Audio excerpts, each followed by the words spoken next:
if we could move now on to our second panel. We welcome back, but he never left, Dr. Alan Renwick, Deputy Director from the Constitution Unit at UCL, Professor John Curtice, Professor of Politics at the University of Strathclyde and Senior Research Fellow at the National Centre for Social Research, Professor Meg Russell, Director of the Constitution Unit at UCL, and Bobby Duffy, Professor of Public Policy and Director of the Policy Institute at King's College London. You're all very welcome. Same rules apply in terms of lots of ground to cover, and succinct answers would help. Given the raging argument there has been in British politics over the last 3 years over what leave meant in the referendum in 2016 when it comes to our future relationship, political and economic, with the European Union, do you think the question that was put in the last referendum was adequate? Can I suggest that's the wrong problem? The difficulty with the EU referendum, which can be contrasted with the AV referendum, and this partly comes back to some of the discussion you had in the previous session, is that what the British public were being asked to vote on was on something that the state alone could not deliver, i.e. what leave would mean would depend on the outcome of negotiations between this country and the European Union. In contrast, in the referendum that we had on the alternative vote, the legislation had already been passed. It was simply a question of whether or not the public were going to vote yes or no to a piece of legislation that had already gone through both Houses of Commons. So the state, it lay within the ability of the state to deliver what was promised. But arguably, however, even if the Leave side had come up with a document that was the equivalent of the 680 pages that were provided by the Scottish Government for the Scottish independence referendum, we would still not necessarily know what leave would mean because it's not within the purview of the state to deliver. And arguably, the same issue would have also arisen if Scotland had voted yes. There would have been negotiations between the UK government and the Scottish government, and we knew from the referendum that there were disagreements between them about what Scottish independence would mean. So I think this is just inherent in any attempt to hold a referendum on a subject where the state is not necessarily in control of the outcome. So do I take it from that the proposition was not properly set out, structured? No, not necessarily, because it depends then what you think a referendum can resolve. Okay, right. Now, this is a subject on which I suspect some of my colleagues will disagree. I personally take the view that there are two classes of decision whereby probably in a modern state you have to refer to the people. One of those is about how a legislature is elected, and that frankly is simply on the grounds that I don't trust politicians to write their own rules for themselves, and the idea of having a referendum on an alternative vote therefore was legitimate. But the second is questions about who should have the right to govern, who should have the right to be able to set the rules by which we live. So the issue that faced Scotland in 2014 was whether or not Scotland was willing to continue to remain part of the United Kingdom and thereby to some degree accept the rules and obligations that came with membership of the UK state. Equally, the question that faced us in 2016 was whether or not the British public were willing to accept that the United Kingdom should pool its sovereignty through the framework of the European Union. And these raise issues at the end of the day, question of identity, and at the end of the day, the willingness of us to share common resources across the state, common legal obligations, do have to rest on a common sense of identity that we're all part of the same ship and therefore we're willing to share these things. So I think the issue, the broad issue of principle, is entirely one that's appropriate for a referendum. Just don't expect but the difficulty we face, and we faced it both referendums, is that exactly what it means in order to change the status quo is not something that we can necessarily know at the point at which the decision is made. Okay, Professor Ross. Could I add to that? Of course, John Curtice is completely right about the difficulty of asking a question on which the government itself can't alone deliver. This is connected to the point, the conversation that Alan Renwick was having with Pat McFadden earlier about clarity of questions. And to quote our Independent Commission on Referendums, which, as we've heard, Seema Malhotra sat on, it also had Leave supporters on it, most notably Cheryl Gillan and Gisela Stewart, and made a unanimous report.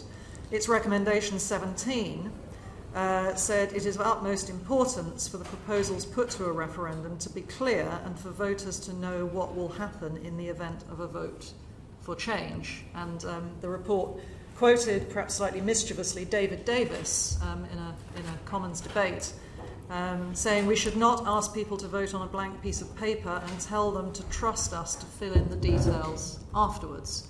There's a connection. Cheryl Gillan is, of course, a member of PACAC, chaired by Bernard Jenkin, and that committee's report on the referendum was quite critical, despite the support of a lot of members of that committee for the principle of leaving. They described the referendum as what they called a bluff call referendum. A what? A bluff call referendum.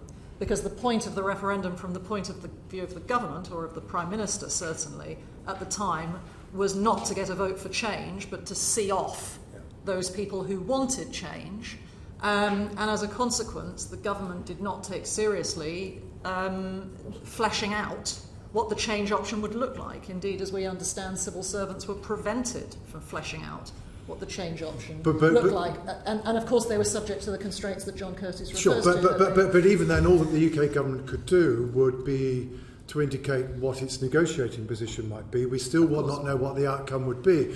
And I would remind the committee, of course, that before the 2014 referendum, the UK government was insistent it certainly wasn't going to provide anybody with any helpful detail about what stance it might take in negotiations. So, I mean, in an ideal world, you would say, well, the United Kingdom would say to the European Union, we're thinking of having this referendum.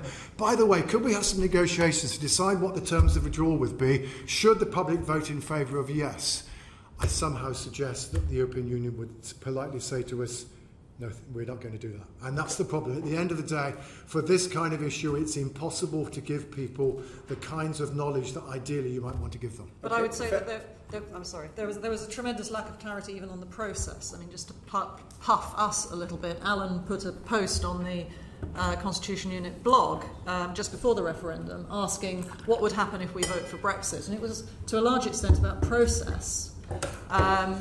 And that has been our highest ever hitting blog because it was one of the few places actually that people could go to find out about this mysterious thing called the Article 50 process, for example. Okay. We hadn't really even heard about that before the outcome. So there was a lot of lack of clarity about process as well as substance. Very helpful. Professor Duffy. Yeah, not much to add to John's point. I mean, the way that the Commission broke down into being clear on what the question is and then knowing what will happen as a result of the response is very difficult to meet in these types of circumstances. John also did raise the key point of identity and the extent to which the technical specification of this question and the clarity of this question is very tied up with other identity and emotional driven things, which we may come back to in other questions, but they are more vital in this sort of context than the technical precision of the question and the process, I would say. Okay. Now, did you want to add something quickly? It's because of the problem that John has talked about that the Independent Commission on Referendums recommended that there should be a two-referendum process, and that if you have to have a referendum on principle, then you have a further referendum on the detail once it has been worked out. But it is crucial, if the process is going to be properly democratic, that is set out before the first referendum. Trying to retrofit something halfway through the process is far from ideal. Yeah, and the difficulty, of course, however, is that very often one or both sides in the debate decide that they would prefer to play poker with a one ballot referendum or a two ballot one. That was clearly the case in the Scottish independence referendum.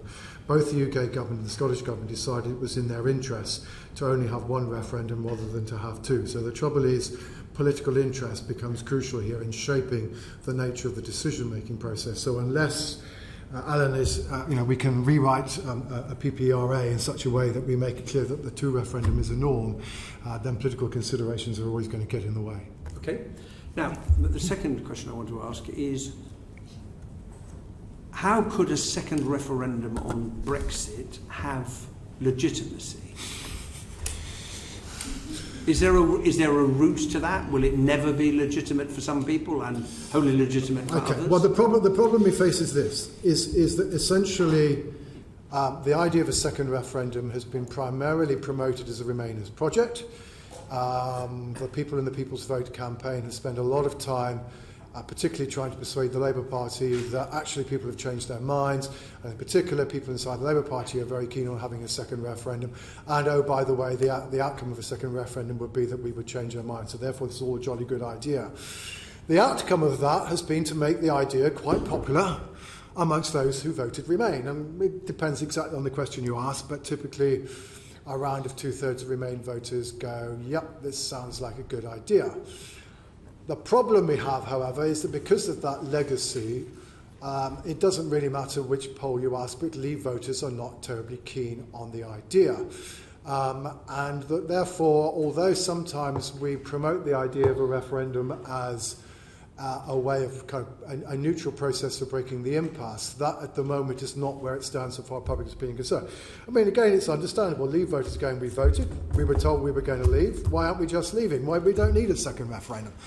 Now, arguably, if the politics of the last few months have been played differently, and that the message had been conveyed that, look, you know, the House of Commons there is blocking Brexit, they won't allow it to go through, we need to put it back to the people in order to decide whether or not actually, you know, they do want to back Mrs May's deal. And I think certainly the language of the Carl Wilson amendment, of the idea of the confirmatory vote, was moving us in that direction. In other words, basically somebody needed to sell this project to Leave voters as being something that was in their interest. But in the absence of any attempt so far to a great deal to do this, and certainly in the absence of any success to doing it, the honest truth is that a second referendum, popular with Remain voters, unpopular with Leave voters, there is no easy way to get by. But I mean, having said that, just also bear in mind that exactly the same objections can be put to leaving without a deal. Popular with the Leave voters, deeply unpopular with Remain voters. One of the problems we now face with this process is that public opinion is deeply polarised. The two most popular options are second referendum or leaving without a deal. And so far, nobody's managed to come up with a compromise in between those options that's managed to get much purchase with the general public. So we have a U-shaped curve where the public are at the two extremes, and thereby, as a result, at the moment, the challenge for coming up with any outcome to the Brexit process that's going to get wide buy-in, or shall we say, this is a very, very considerable political challenge. Indeed, while we're sitting here this morning. Any other comment on that before I bring colleagues in? Yeah, I suppose in some senses the legitimacy will be determined by the result in some ways. It depends what comes out in the end, because it is, and one of the most remarkable features about the polling and research more generally on this is the stability of the even split in people's views over this length of period, and it's just not moved. So the most likely outcome is a fairly close vote either way, and that will determine whether it's a close vote to Remain, close vote to Leave, will do a lot for how legitimate a second referendum is seen. There was a YouGov two second preference poll that they did last week, where Remain got 50%, Leave with a deal 17%, Leave without a deal 33%, and then the second preference switched it to 55% Remain, 45% Leave with no deal, because that was the second preference balance. And you think if you get into that situation, the legitimacy of that kind of result in the end is going to be really tough for a big chunk of the population to take, and that's quite a high probability outcome from a second referendum. So it's kind of the process really, really important, how we go about it, how we set up, all those types of things for legitimacy.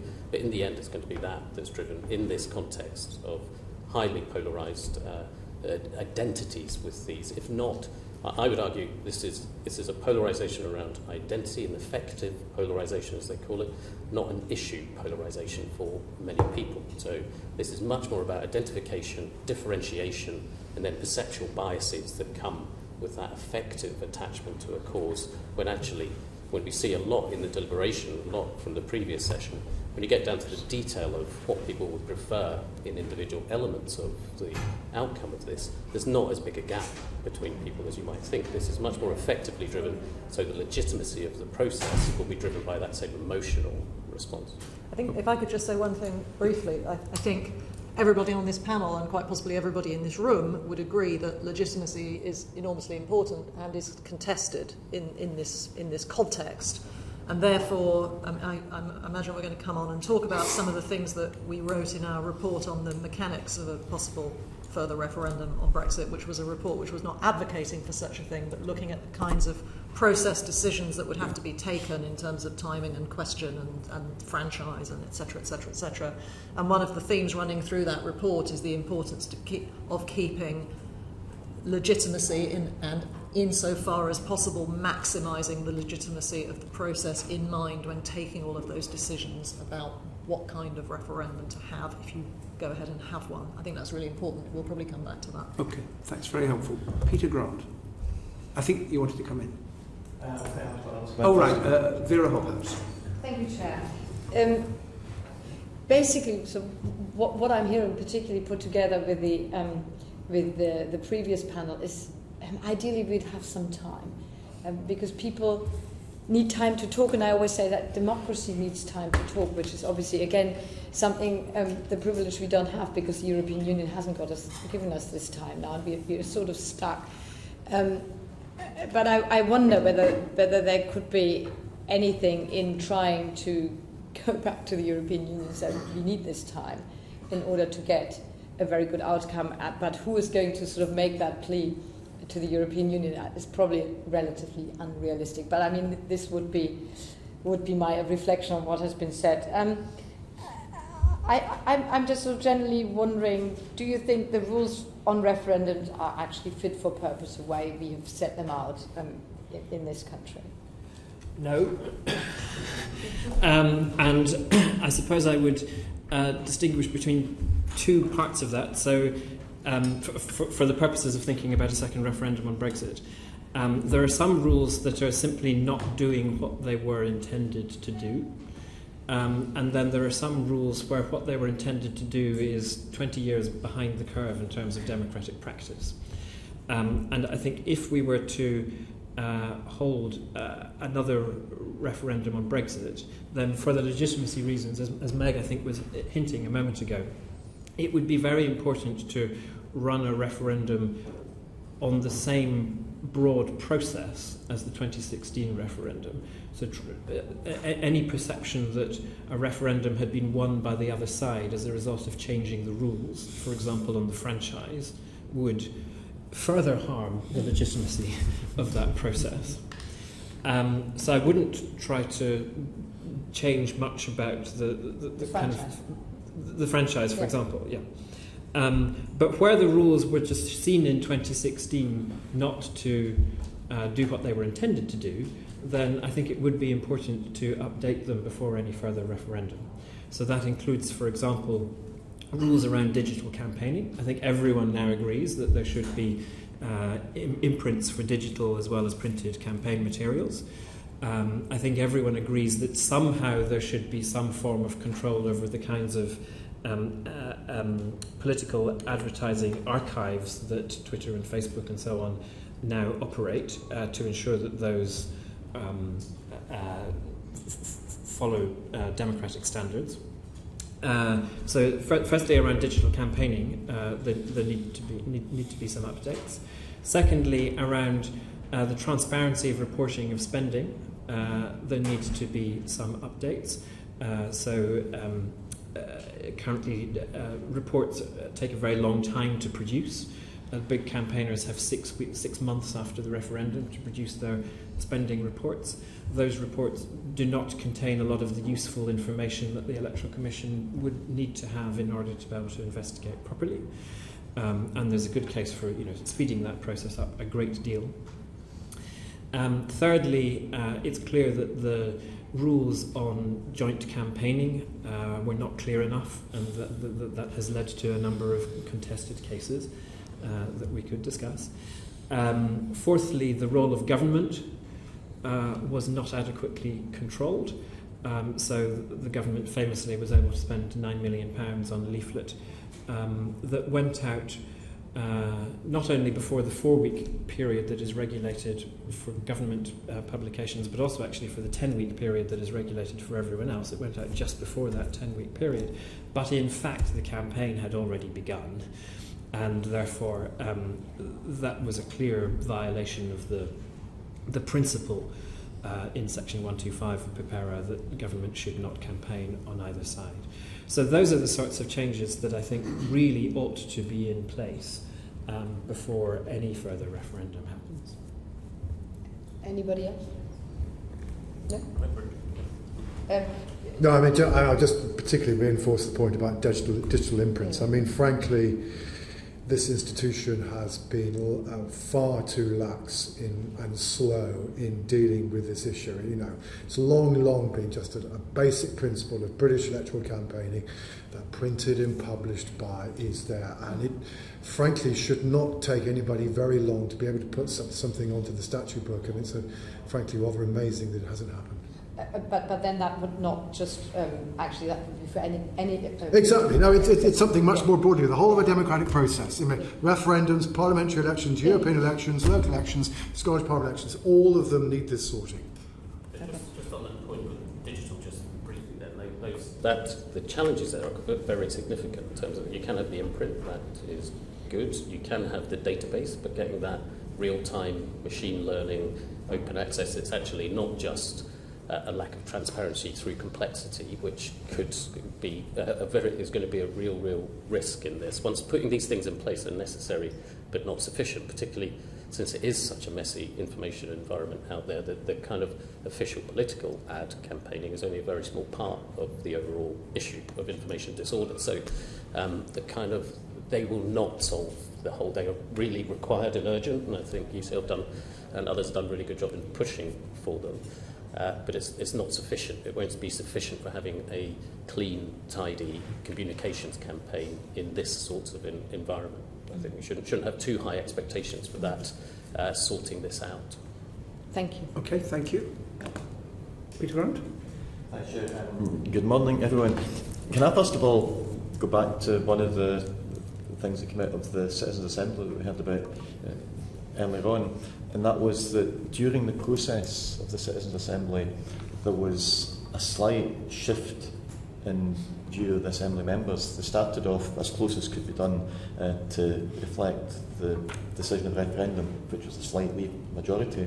By the end of the process there was a slight Remain majority. Now, no doubt if others were here they would point to all sorts of reasons why that doesn't tell us anything in the process could have been biased and so on. But is there any other evidence that suggests that if people spend a lot of time really getting into the issues, I think Professor Duffy mentioned that people tended to go with some sort of identity and so on. If people spend a lot of time getting informed about the issues, is there any evidence that that makes them more likely to take a particular view about whether we should leave or remain? This, I think, is primarily a question for others, but I would just, I think, add in a little comment in relation to the thing that you've picked up from the report, just to emphasise that our Citizens' Assembly on Brexit didn't actually ask people to consider the question of leave versus remain. Personally, I think that if there were a Citizens' Assembly now, again using the L word, it would not be considered adequately legitimate by an awful lot of people if Remain was kept off the agenda of the Citizens' Assembly. I mean, our start point at that time was there has been a vote, we are leaving, how shall we leave? Well, that's been so contested since, I don't actually think that you could do that again. But I think it's just worth saying that we weren't really asking people to consider the Leave-Remain question.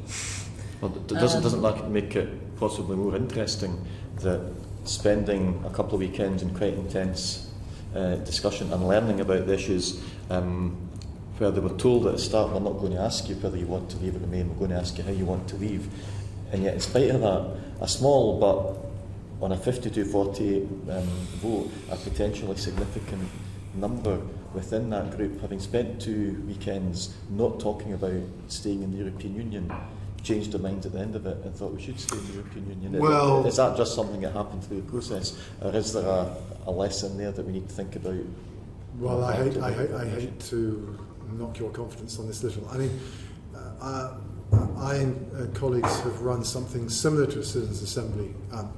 The last time this part of the UK was melting in the sunshine, the end of June, which is a deliberative poll, which is very similar but slightly different process. We're not in particular. It's a deliberation being used as a research tool rather than in order to try and come up with some kind of report or set of recommendations. We weren't talking about whether or not people should be for or against Brexit. We were asking them to consider issues of post-Brexit public policy. So what should UK immigration policy be post-Brexit? What should consumer regulation be post-Brexit? What should we do about agricultural policy and food policy post-Brexit? So we weren't talking, again, like the Citizens Assembly, we weren't talking directly about it, we were dealing with some of the consequences. But we did ask them at the beginning, and we asked them at the end, what were their views about Brexit, and basically there's no net shift. So, maybe not. We had other shifts, but on the subject we were asking about, but we did not have shifts on that. So, I'm again also responding slightly to Vera Holthouse. I mean, we spent 3 years arguing about this and discussing about the terms and conditions. And 85% of those people who voted in 2016 have not changed their views. And for much of the reasons that Bobby Duffy's already explained. We are looking at this through a perceptual lens. And this includes, Leave voters think we've got a bad deal, they think the UK government has made a mess up of the negotiations, but these arguments about process do not change voters' views about the merits of Brexit. The only thing I have found, I've been tracking attitudes towards Brexit throughout the process, the only thing that I can find where you begin to change views is if you actually begin to change people's views about some of the arguments that we had back in 2016, such as, and above all, what do you think the economic consequences of Brexit would be? If you voted Leave, but you have now come to the view that Brexit will be economically disadvantageous, then there's only a 50% chance you'd vote Leave again. But there aren't many Leave voters who've come to that conclusion, right? And to that extent, at least, I am doubtful whether very much of what we've discussed in the last 3 years about the detailed terms and conditions make a difference. In the end, it's people's judgments about sovereignty, about immigration, and about the economic consequences that we had the arguments about 3 years ago that are crucial. I suppose what we're both saying is that this actually hasn't been tested in a deliberative forum. No, sure, exactly. There have been 2 deliberative forums which have asked people their views on Brexit at the beginning and the end, but they haven't asked them to deliberate on whether Brexit should happen. So it's a question that we simply don't know the answer to. All we have is opinion polling, people who have not deliberated. And all we know is with the general public, with the debating that hasn't. Now, the interesting question is whether or not, if you run a citizens' assembly, is not whether it changed the views of those who participate, but what, if any, impact it would have under wider public opinion, and that has to be, a big unknown. And I think here, I think there is potentially a contrast between what happened in Ireland and where we are with Brexit. In the case of Ireland, I think quite a lot of what happened there is a society suddenly learnt something about itself, that a way in which it had changed, which it wasn't entirely aware of. And the Citizens' Assembly provided, actually, you know what? When people talk about this, they're not quite sure we're in the right place. I'm not sure we're in the same context on this issue. We've been arguing about this for a long time. Many people have formed quite firm views, etc. So that's not to mean to say there isn't some potential for shifting opinion, but we know a lot about our views about ourselves and about our views about Brexit already, in the way that perhaps Ireland didn't know about what it thought about abortion and equal marriage. There was some evidence before the referendum. I think it was actually a Europe-wide survey done that suggested that UK citizens were among the worst informed in the whole EU about what the EU was, which kind of begs the question, why were we the ones asked the people to take part in the referendum? Is there any evidence as to how genuinely well informed the public at large are now? And related to that, if we still think that there's gaps in the public understanding, and remember a number of government ministers have since admitted that they misunderstood what was going to be involved. If we have a public who have gaps in their understanding as to basics such as when the EU makes the rules and when the United Kingdom makes the rules, does that then mean that the danger of fake news and kind of dark social media campaigning and misinformation and so on, does that increase the risk that even if we had another referendum just now, are the public vulnerable to misinformation in the way that certainly some people would argue? The best evidence I know of this, and maybe you should get them in to come and talk about it, is a project led by Anthony Heath at Nuffield College, part of the UK Changing Europe programme, in which they compared the levels of knowledge of Remain and Leave voters about various aspects of the European Union, and came to the conclusion there was no significant difference between Remain and Leave voters in terms of their knowledge. Now, you can argue about the questions they use and whether it's all you're able to test is surface knowledge, etc., etc. But, I mean, that's the one serious academic attempt that I'm at least aware of to try and get at this question. Yeah. I suppose, but your general point about where knowledge and information is less well known among people, the gap for misinformation and identity-driven responses is higher, is correct. I think that's a sort of right place to start at. But it's also slightly the wrong way to look at it in terms of this is not about neutral knowledge provision, information provision, because it's so tied up in identity and how people see themselves and see Britain in the world. The kind of information provision element of it is not the crux of this. It is an important thing to have, but it's not going to be sufficient to change things. And in terms of lack of knowledge, more about the deal or more about what the decisions are, there was quite an eye-catching poll that apparently showed that a quarter of people thought that no deal meant staying. Yeah. That was then turned out to be a bit of a misrepresentation, which was really important. But even the kind of the much better work by Rob Ford still shows quite a significant misunderstanding or lack of knowledge at either end. Not so many people, only like 6% think It's no 4%. deal. It's 4%. I think there was two, but he did it twice. I Yeah, think there was one 6 and one 4. Yeah. So two polls around that. But then there was quite a lot of people who just don't know as well, just do not know what no deal means. And I think it's important to recognise that there is that lack of knowledge, as you would expect among the public about this very complicated issue. I can finish with a nice easy question. If I want to have a position in a year's time or 18 months' time whether we're in the EU, out with the deal, out without a deal, I want at least half of the people who voted for something different to accept that it is the decision and we're going with it. How do we get from where we are now, where essentially most people will question the validity and legitimacy of a result they disagree with, to a position where a substantial majority of people will actually accept the result even if they strongly disagree with it? Persuade Leave voters is a good idea, is my answer to your question. I refer you to the answer earlier. You need to try to reach a situation whereby Leave and Remain voters both decide to agree that this is the legitimate way of delivering a final outcome. But as I said earlier, the problem is that you're now operating against a backdrop where the principal attempt to sell this idea has been very, very intimately wrapped up with arguments in favour of changing the decision. Yes, but it's gone out of my mind now. So Let me throw in a slight wild card here then, because this is something I was hoping to say at some time, and it might fit with this conversation, to connect these two panels. If you're thinking about questions on which you might hold a citizens' assembly, and you're thinking about whether you should hold a referendum, John has outlined how views on whether we should have a referendum are polarised to a significant extent along the Leave Remain divide. But of course, all of these views, anything in an opinion poll is a fairly superficial view, really. And Parliament may be now or in the future grappling with the idea of whether we should hold a referendum. And we've heard on the previous panel that citizens' assemblies can be useful for parliaments in resolving questions that they're struggling with. one simple question to put to people in a citizens' assembly would be whether we should hold a referendum, because it would be quite interesting.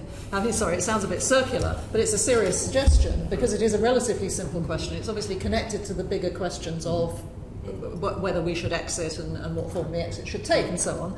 But it's quite a narrow question in one sense, and it might get beneath the polarised opinions that John is describing, and it would be interesting to see whether out of that series of weekends, let's assume, came a shift of opinion among Leave voters that a second referendum was a good idea. Or of Remain voters deciding that it's a jolly bad idea. Yes. Though, of course, you're still going to raise the question of how do you persuade Leave voters who have just been told by the person who's going to become Prime Minister in the next few hours that we're leaving on the 31st of October, come what may, that all of a sudden we're going to have a few happy weekends deliberating about the subject. I mean, this is the problem about the backdrop. I mean, in other words, you would have to be very, very careful. I mean, I suppose if I were going to launch this idea, I would. This committee is known to consist of people from both sides of the spectrum.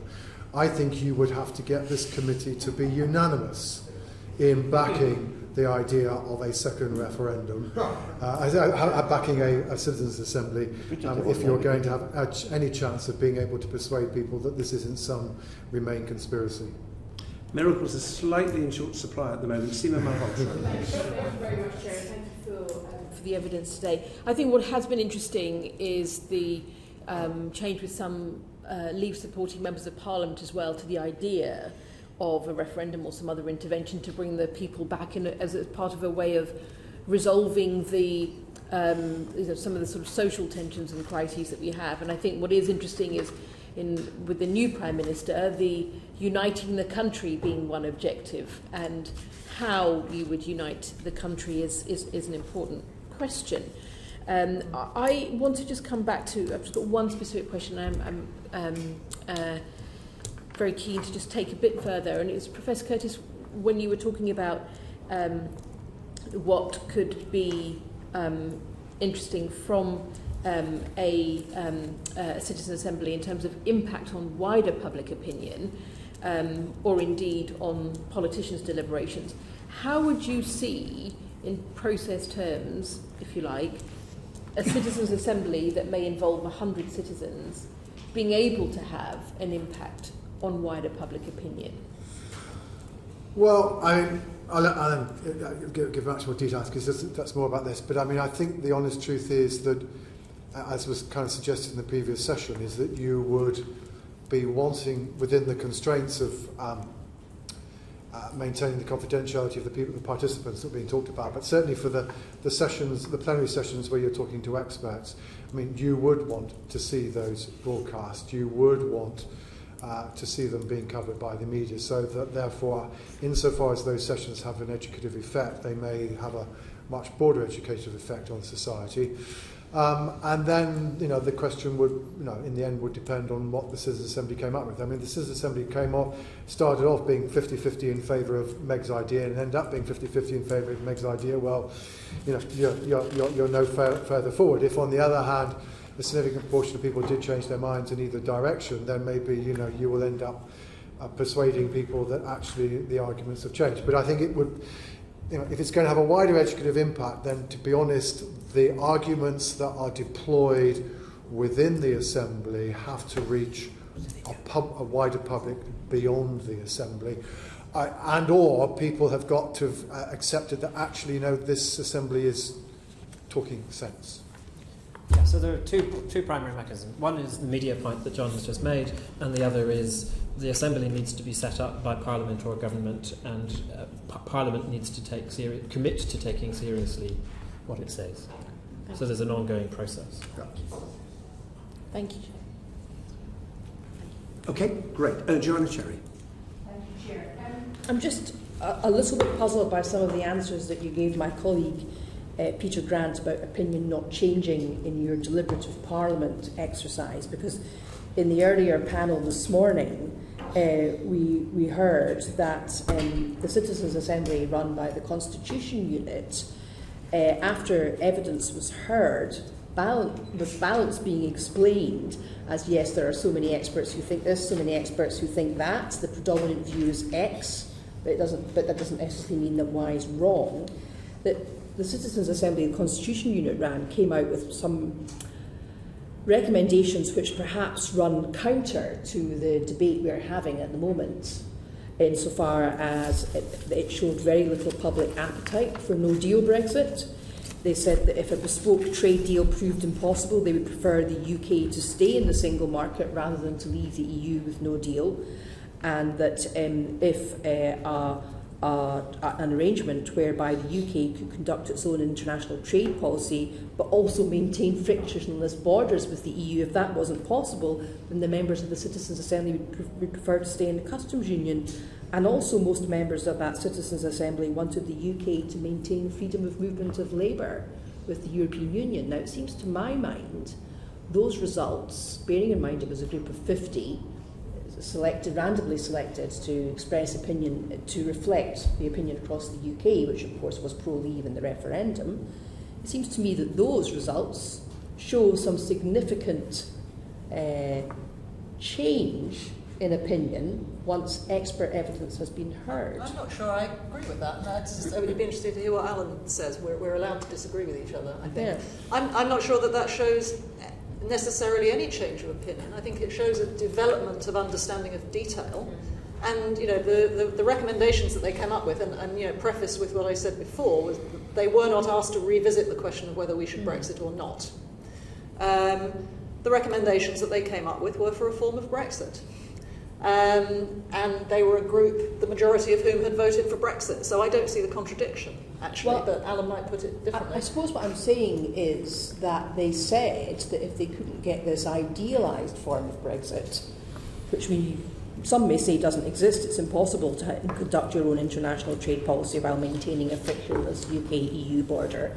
They said that if that couldn't be achieved, they preferred the status quo to no deal. Now, what I'm suggesting to you is the predominant debate in the media over the last couple of months, particularly given the position of both Tory leadership candidates, has been a suggestion from those who advocate leave that no deal has wide popular support. This outcome of the Citizens' Assembly tends to suggest that. I think it's definitely one of the more interesting. I mean, it's all extremely interesting, but it's definitely an interesting outcome of that Citizens' Assembly that they came out quite firmly against no deal. Yeah. But backing up what I just said, I think if you'd asked most people in September 2017 when we carried out that exercise what no deal was, they wouldn't have known. I mean, these were thoughts and opinions which developed over 2 very intense weekends of consideration of the options, and it was 2 years ago now. The debate has been on different things, so I think it was a development of opinion rather than a switch of opinion. I think the way you frame the question rather suggests that you think that when people voted in 2016, they were voting for no deal. And I don't think that's not what I said. Yeah, I think what I'm suggesting is that there is evidence, and this is what was said to us on the previous panel. I think some of you were in the room when I asked questions about this, that the evidence was that when members of the public deliberate, having heard the evidence, with a form of balance that isn't what passes for balance on the BBC now, which is, just... For example, I give the example of climate change. We get a scientist talking about climate change, and then we get some climate change denier without any explanation that the preponderance of opinion favours the scientific evidential approach. But as explained on the earlier panel, on the Citizens' Assembly, it was explained to people. The majority of economists think it's better to stay in the single market or close to the single market, but there are those who disagree. That's the way the balance was presented. And what I'm suggesting to you is when ordinary members of the public get to hear the evidence in a balanced way and get to interact with the experts, the benefit is that they reach an informed view which is perhaps different to the discourse that we're currently having in the public domain in the United Kingdom. I mean, I would qualify that bit. So we've done a very quantitative study called a discrete choice experiment, where what you do is you don't use labels, or you don't tell people this is a no deal scenario, this is this is a Norway model or whatever. You break it down into the different elements, and you get people to choose pairwise. Which choice do you prefer out of these two? And you get them to do loads and loads of paired choices. And then the model tells you what's the preferred scenario. And when you do those types of things, you end up in a very similar balanced position to yours. And that's not about information provision. That's not about experts and listening to them. That's about breaking the issue down away from a non-identity-driven approach. So what you're misconnecting, I think, a bit, is that this is not about the deliberation process changing people. It's actually changing the nature of the question that we're asking people. We're asking them about, what do you want from this selection of stuff, rather than I have to pick this thing or that thing. That's really important to understand in terms of that distinction. Seems quite fine, but it's very important to understand in terms of what do you do next and what's the important features of the things that you would want to put in place.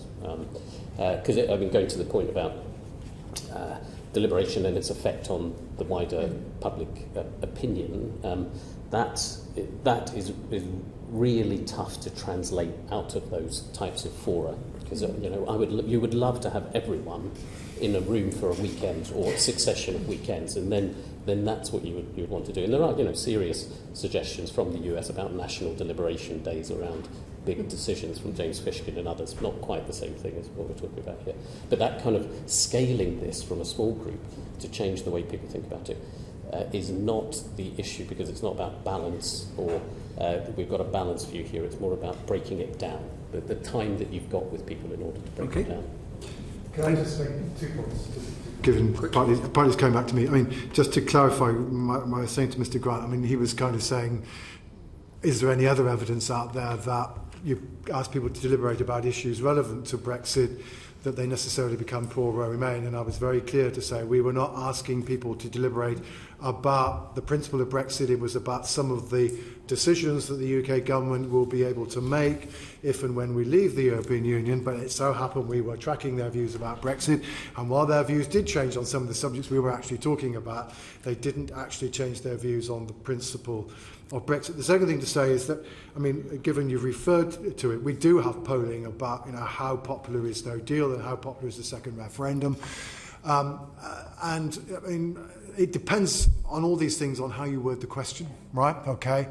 But probably it is true that, when you simply ask people whether they're for or against, if you ask people whether they're for or against having a referendum and remains on the ballot paper, people tend to be against. And if you ask people whether they're for or against leaving without a deal, they tend to be against. Because at the end of the day, both of these propositions are so clearly that the support for them are located with one half of the population that you struggle to get majority support. Okay, thank you. Stephen Kinnock. Thank you very much indeed. I just wanted to go back to this issue of legitimacy and link it to what question could be on the ballot paper in a possible further referendum. Now, in the recent European Parliament elections, the Brexit Party won convincingly on the basis of an explicit commitment to a no-deal Brexit. So it's clear, and from other polling that you've mentioned, that support for a no-deal Brexit across the electorate is quite strong, is running quite high. Do you think that a second referendum that did not offer a no-deal option would be a legitimate democratic process?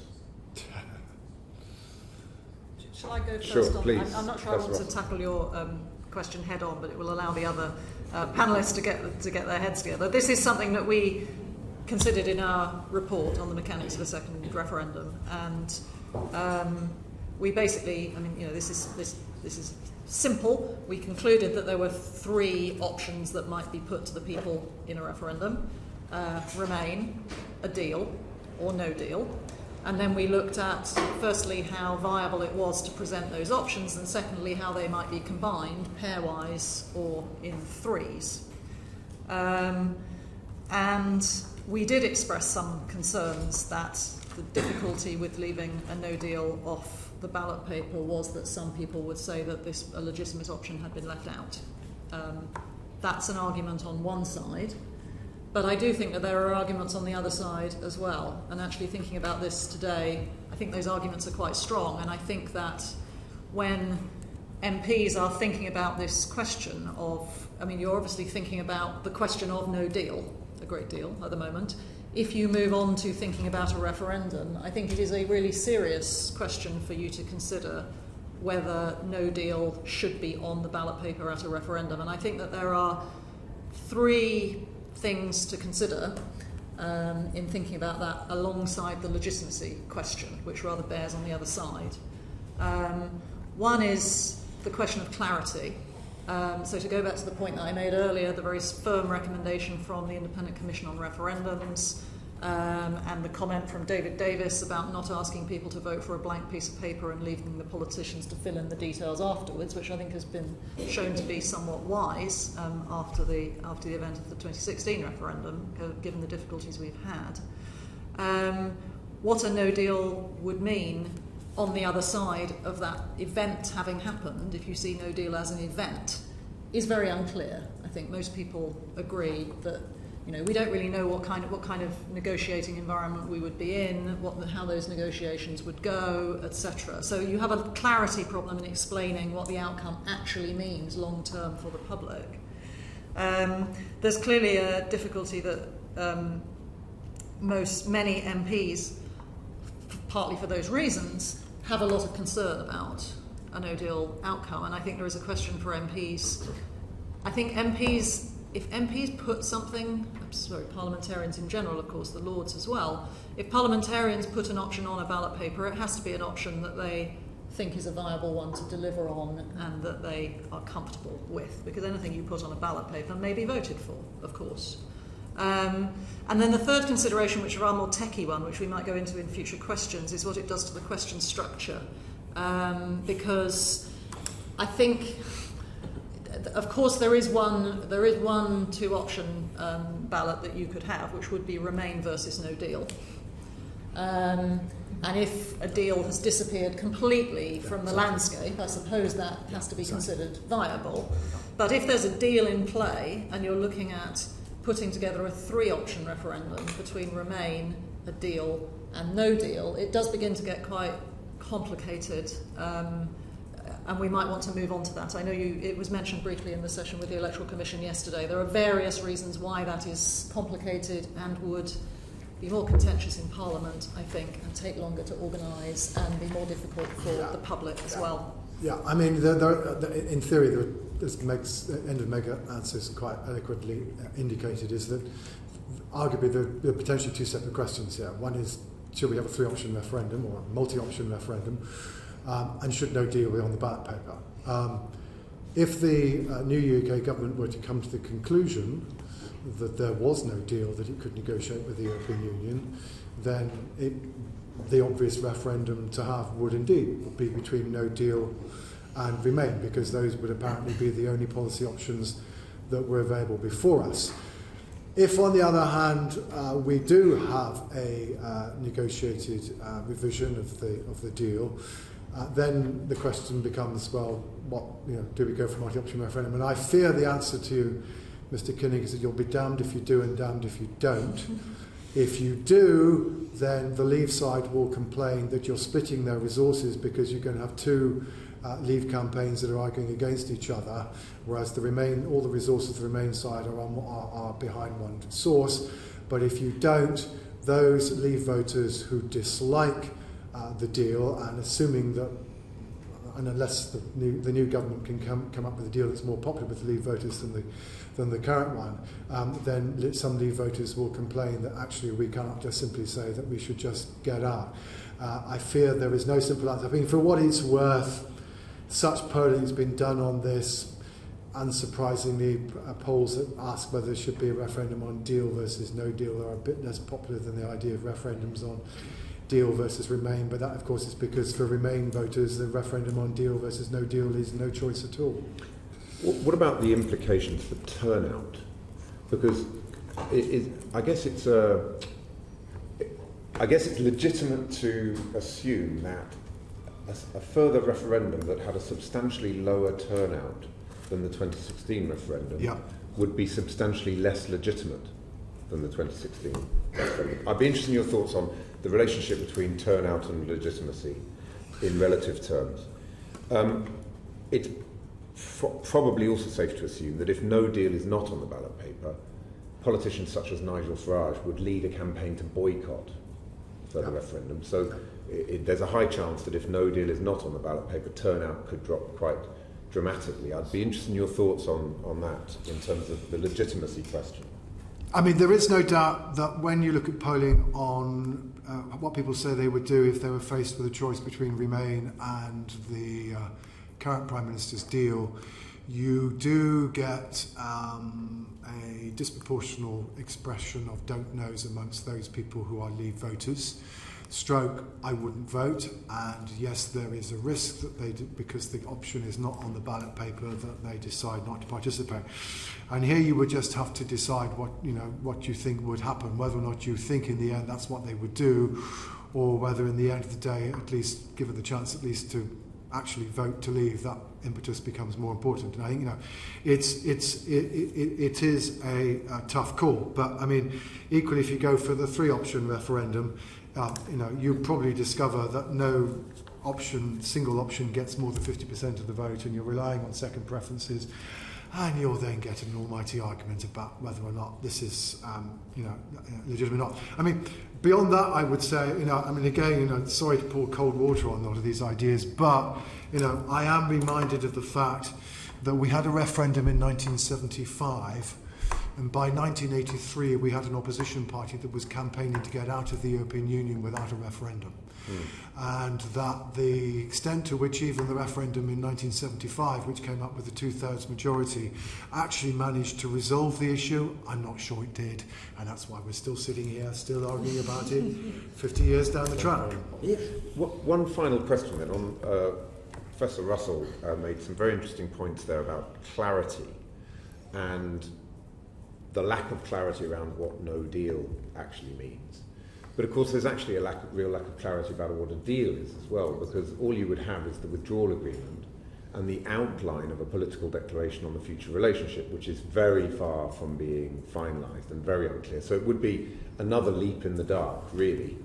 Perhaps a little less dark than 2016, but definitely the lights are on dimmer switch. Well, I think if you look at the 3 options, it's pretty clear. I mean, you can get into discussions about Remain and Reform, of course, but if you look at the 3 options, Remain is relatively clear. Yeah. The deal, there are some concerns about clarity, and no deal is the least clear of the options.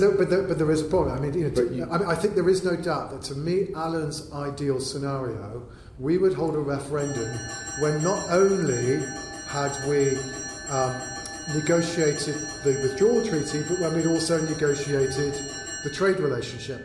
The problem is, of course, is that the sequencing rules of the European Union do not give us that option. So again, politics trumps the ability of us to deliver what we might otherwise regard as the ideal outcome. But if we're looking at that legitimacy question through the prism of clarity, then the only referendum that really has clarity about what leave means is a referendum at the end of negotiating the long-term future relationship. So that's actually a referendum on rejoining the European Union. Exactly.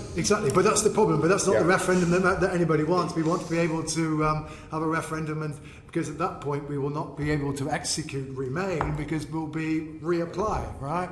So that's the problem. The politics and the structure of the negotiations make it impossible for us to deliver what we might manage to agree would be the ideal process so far as British domestic politics are concerned. Thank you very much. Pat McFadden. Thank you. Professor Curtice, I want to ask you one thing about the drivers of the vote. You've said to us this morning, and I think you've said elsewhere, there's not really been very much change in the Leave and Remain camps. I think it was 85% people are more or less where they are. I represent Wolverhampton in the West Midlands, and certainly in that part of the world, a big driver of the vote was free movement of people and immigration and so on. And it was very, very salient in people's reasoning for supporting leave. Could you tell us a little bit about where you think the salience of the immigration free movement issue is in the public mind today? Yeah, I mean, there are various things to bear in mind. I mean, I think one thing is that there's fairly regular evidence, it's come from Mrs. Murray, it's come from British social attitudes, that we now take a rather more benign attitude towards the consequences of immigration than we were doing immediately before the 2016 referendum, and we're more inclined to think that it's economically and even culturally beneficial. That said, when certainly I ask questions that ask people whether or not European Union citizens who wish to come to the UK should have to come to apply to do so in exactly the same way as everybody else, I still get majorities in favour, and I still get majorities in favour of that even after deliberation. And that, therefore, I think probably my reading of what we know about the evidence on public attitude towards immigration is that the crucial issue at the end of the day is not so much numbers but control, and that the difficulty that the many sections of the public had before 2016 was, yes, rather a lot of people coming here, and a rather high number of people coming here relative to the UK's historical experience, but also against the backdrop that they had been told in 2005 and 2010 that they would not come, and that therefore there was this sense that actually this was a subject that was out of control. And of course, the freedom of movement provisions of the European Union do limit our ability to deliver control, and that is the issue that has to be in the end addressed. And I guess I take the view, and this is not necessarily particularly an expert opinion, but I probably take the view that the European Union made a fundamental mistake in the February Council in not giving us more on freedom of movement, and as we say in English, a stitch in time might well have saved 9 on that particular issue. Thank you very much. Very quickly, I agree with all of that in terms of the very, very steep decline in salience, which may be a slight displacement effect from Brexit, because when you're talking about the most important issues facing the country, it's Brexit that people are talking about, and that's kind of wrapped up in their minds. But definite continued move to a more positive view of immigration overall. We did some work that tried to unpick the extent to which this is due to what I'd characterise as regret, in the sense of actually now I've thought about it, immigration isn't that bad and there's a lot of benefits to it, or the extent to which it's reassurance about control. Now we're moving to an environment where we're going to have more control over it. And it was about half and half in terms of people's assessment of it. Some people are more positive about immigration because they realise the benefits more clearly now. Some people are more positive because they think it's under greater control or is going to be under greater control in the future. And both of those things are true. The thing that I would say, though, is because it's less salient, less in people's minds, and you have had that positive shift, this is a really useful environment for a more considered, less emotive debate about what is our immigration policy and approach for Britain overall. I mean, there is for the UK overall, there is a very clear window where we could have a conversation on this and a discussion with people in a way that we couldn't have when it was really high under salience levels and no sense of movement in public opinion. Okay, thank you. Vera, It's fine, I think fine. better. Okay, well now can I, just before we conclude, going back to what you said in answer to my very first question, and talking about no deals as a question on a future referendum ballot paper, doesn't the same problem apply to that? Because we don't determine what no deal actually means. Yeah. Sure. Okay. Well, that's a sure. I mean, that's a very clear answer. I mean, it simply means that we're going to leave the European Union without having negotiated a withdrawal treaty under Article 50, doesn't it? What happens thereafter, right? We might then be negotiating a trade deal under different articles of the Treaty of Lisbon, and we will still be trying to work out what future relationship we're going to have. I mean, in a sense, no deal is a technical legal thing about whether or not you've managed to agree a withdrawal treaty under that particular provisions of the Lisbon Treaty. Yeah. Now, if there were to be a 3-question referendum, or a decision-making process with 3 questions, to put it like that, would it be better to stick them all on one ballot paper? Then you indeed would have to decide, are you counting by first past the post or some preference system, or to hold the referendum in 2 parts? And if it was in 2 parts, which question in the first part and which questions in the second? Right. That's one for Alan, I think. Dr. Renwick, everyone's pointing at you. The problem is that any 3-option referendum creates tactical voting problems for some voters, and you cannot devise a system that avoids all tactical voting problems. Some versions of a 2-question process create tactical voting problems for huge numbers of voters. So, for example, last summer, Dominic Grieve proposed a process where you have a first question of, do you accept the deal or do you not accept the deal? And then you have, if people say they don't accept a deal, then you have a question, do you want to remain or do you want to leave? That leaves all sorts of problems for people trying to think, well, what's going to come out of the second the second question? Am I safer just accepting the deal because my even less preferred outcome is going to come in the second question? A version of the 2-question approach that is probably produces fewer problems for fewer people is one proposed by Vernon Bogdaner, where you have in the first question remain versus leave, and then in the second question, if leave gets the support, then you have the choice between 2 versions of leave, deal or no deal. But that still creates problems for those voters who prefer leaving with a deal, then remain, then leaving without a deal, or indeed the other way around. And I noticed that Bobby had some numbers earlier on in the session that suggested there's a significant number of such voters who do have that mixed preference structure. So the alternative is to have a preferential ballot in one question.